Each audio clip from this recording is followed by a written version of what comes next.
पिछले 10 दिनों से चल रहे ट्विसा शर्मा के केस में आज 2 बड़े अपडेट्स आए हैं। वो जानकारी हमारे साथ नेहा लेकर आई हैं। जी नेहा, बताइए। देखिए रितु, इस केस में 2 बड़े जो अपडेट्स हैं। पहला अपडेट ये है कि तुषार शर्मा का पोस्टमार्टम की जो लगातार मांग हो रही थी, उनके परिवार वालों द्वारा ये मांग की जा रही थी कि उनका पोस्टमार्टम दोबारा करवाया जाना चाहिए। तो उसको लेकर जो पहला अपडेट है वो ये है कि जबलपुर स्थित मध्य प्रदेश हाईकोर्ट ने तुषार शर्मा के दोबारा से पोस्टमार्टम कराने के लिए अनुमति दे दी है। अब तुषार शर्मा का दोबारा से पोस्टमार्टम कराया जाएगा। अब यहाँ पर ये डिमांड क्यों हो रही थी, क्यों उनके परिवार के लोग चाह रहे थे कि दोबारा से पोस्टमार्टम हो, उसके बारे में थोड़ा बता देते हैं। उनका आरोप ये था कि तुषार शर्मा की बॉडी पर कुछ और भी मार्क्स थे, उसको काफ़ी चोटें उनकी बॉडी पर लगी हुई थी। और उनका ये कहना था कि जो पोस्टमार्टम की रिपोर्ट आई है उसमें इन चोटों का जिक्र महज किया गया है, लेकिन बताया नहीं गया है अच्छे से कि ये किस तरह से चोटें लगी हैं या क्यों उनको ये चोटें पहुंची है। पूरी तरह से उसमें डिस्क्राइब नहीं किया गया, सिर्फ उसमें जिक्र करके छोड़ दिया गया है। दूसरा, कुछ इस तरह की भी बातें निकलकर सामने आ रही थी कि वो बेल्ट जिससे शायद तुषार ने अपनी जान ली है, जो भी हुआ अभी ये जांच के दायरे में है, वो बेल्ट भी जिस वक्त पोस्टमार्टम हो रहा था वो बेल्ट भी उस वक्त वहाँ पर मौजूद नहीं थी। और जो एसआईटी की जांच कर रहे हैं, इसको लीड कर रहे हैं, उन पुलिस ऑफिसर्स ने भी ये बात को माना था कि पोस्टमार्टम के वक्त वो बेल्ट वहाँ पर मौजूद नहीं थी। इसीलिए तुषार शर्मा का परिवार लगातार ये मांग कर रहा था कि दोबारा से उसका पोस्टमार्टम कराया जाना चाहिए।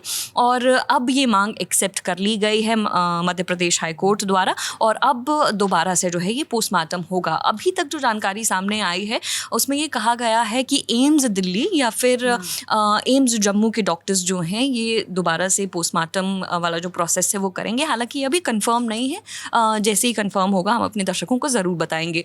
दूसरा, तुषार शर्मा के जो हस्बैंड जो लगातार इसमें आरोपी माने जा रहे हैं, समर्थ सिंह, उनकी तरफ से भी एक बड़ा अपडेट आया है। वो अपडेट ये है कि वो अब अपनी एंटिसिपेटरी अंतरिम ज़मानत की जो उन्होंने एप्लीकेशन अर्जी जो दायर की थी, वो बेल की एप्लीकेशन वो वापस लेना चाहते हैं और वो सरेंडर करना चाहते हैं ट्रायल कोर्ट के सामने।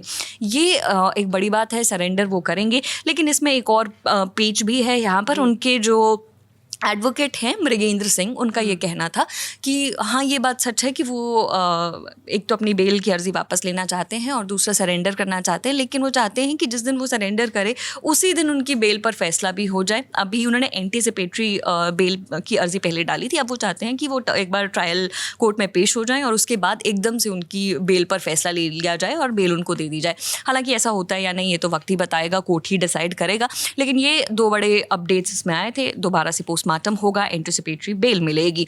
ये केस अब लगातार देखिए आगे बढ़ता जा रहा है। अभी की अगर हम बात करें तो मध्य प्रदेश की सरकार ने भी सीबीआई की जांच को मंजूरी दे दी है। अब इस केस में सीबीआई की जांच होने वाली है। और दूसरा, गिरिबाला सिंह को जो बेल दी गई है उसको भी वापस लेने की बात इस केस में हो रही है। जी, तो जैसा कि नेहा ने बताया कि समर्थ जो कि ट्रिशा के हस्बैंड हैं, उनको अब वो सरेंडर करने जा रहे हैं। इसमें 2-3 लीगल चीज़ें हैं, जैसे कि जो भी इन पर आरोप लगे हैं वो डाउरी एंड हैरेसमेंट के आरोप लगे हैं। तो भारतीय न्याय संहिता के सेक्शन 80 और सेक्शन 85 के तहत, जो कि डेथ एंड डाउरी से और हैरेसमेंट से और विमेन के खिलाफ जो भी क्राइम होता है उससे रिलेटेड है। सो इन सारे केसेस, इन सारे सेक्शन के तहत उन पर केसेस दर्ज किए गए हैं।